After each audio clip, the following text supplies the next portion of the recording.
was in the middle of a workout the other day, and right before things got intense, right before we picked it up a level, I heard someone say, "Brace yourselves, your minds are about to start lying to you."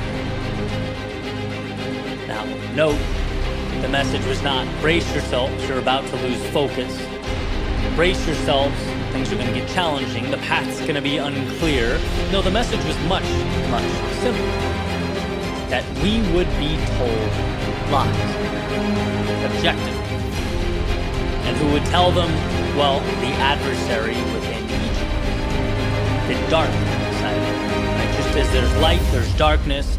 Just as we have the tools to build, we have the tools to tear down. In fact, our life trajectories hinge on whether we find those reasons we can, or we find reasons we can't. Whether we push those so-called lies away or embrace and adopt them. But here's what I loved most about that comment, why I found it so moving. I'm someone who's fascinated by the power of mindset. Obviously, I read about it, I experiment with it, I talk about it almost every day. But I guess in my head, I'd compartmentalized it as something slightly more subjective, right? We'll call it negative self-talk, as an obstacle, as chaos we have to learn to navigate. And while that's not wrong, there's something about the simplicity of you can do this, and any thought in your head that says otherwise is a lie. It's free. That message is like removing shackles. Because that voice in your head, you can call it a distraction, a battle, you can call it the unknown, you can call it whatever you want. But the bottom line is, it's an You're strong enough to handle it now.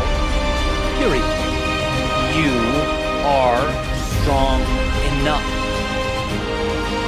Because the liar in you says, you need to know what X minutes, X hours, X days down the road will look like. Oh, you don't? Well, then you can't handle this. It says, you need to sustain this pace or maintain this momentum. Imagine how bad that will hurt. You see that? You can't endure that. The liar in you says you're not as strong as the ones who did it before you. You see them? They're better. The liar in you will do whatever it can to protect your ego at the expense of your growth. It wants to push off any type of pain because the liar in you knows one thing and one thing only: safety. So as you put your head down and embark upon the journey of life, remember that when things get tough, much of what you will be told will be untrue.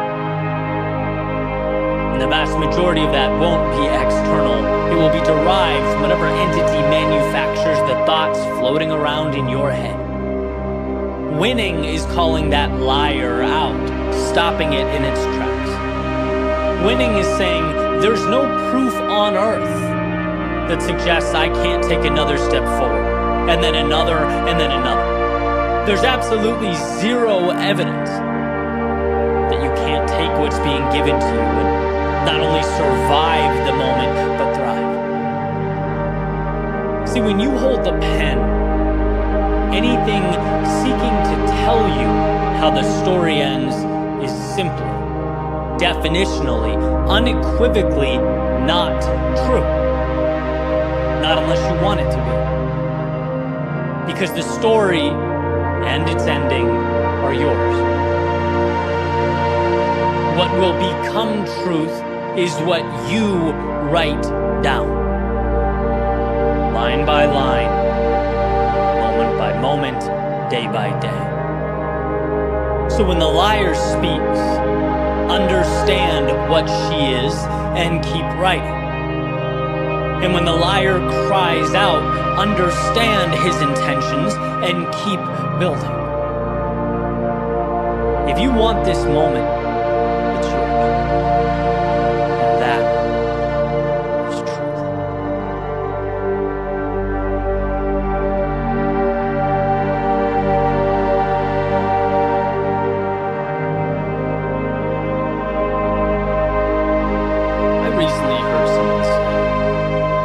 about doing your best. It's about doing what's required. Are they different? Very. Here's my take.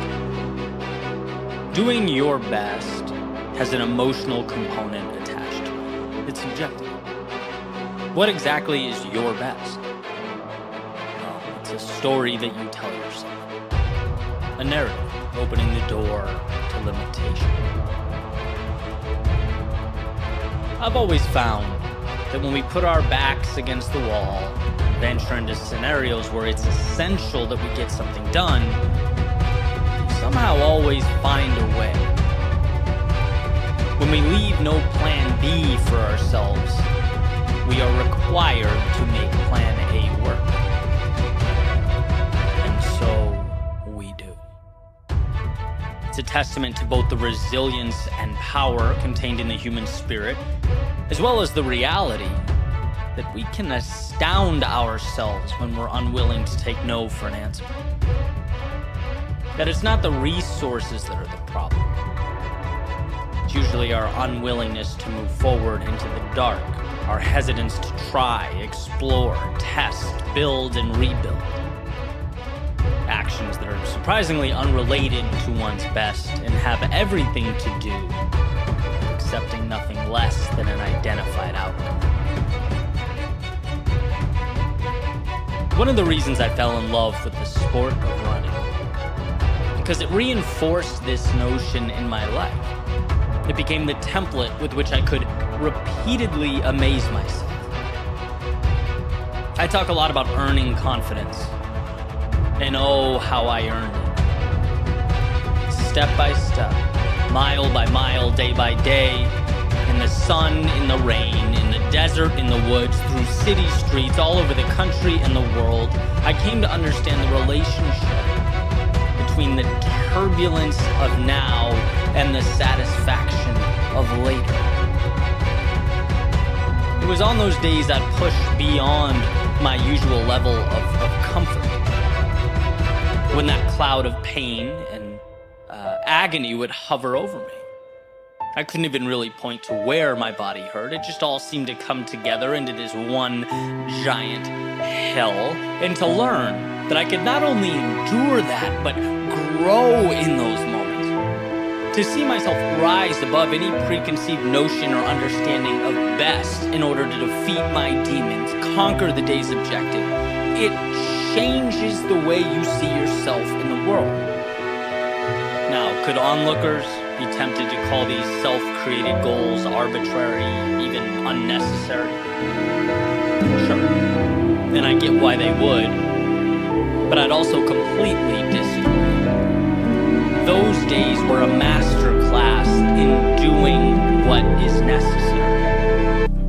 Realizing that when you shut your rational brain off and don't give your mind a chance to talk your body out of it, you can see just how powerful you are. You realize that story of your best is nothing more than a house built on sand. Life is not about that story you've told yourself. It's not about your personal records and peak performances, what you think you can do or how far you think you might be able to go. It's about not stopping in the moments when it hurts. Doing what is required, a decision that compounds over time to create what was once impossible. One of my favorite quotes is by Admiral William McRaven, an absolute hero of mine. Funny enough, he says, if you want to change the world, you must be your very best in your darkest moments. And what a beautiful idea, to rise when life presents its periods of turbulence. And sure, it may be a matter of semantics, but in those moments of darkness, I think of your best, not in the traditional sense.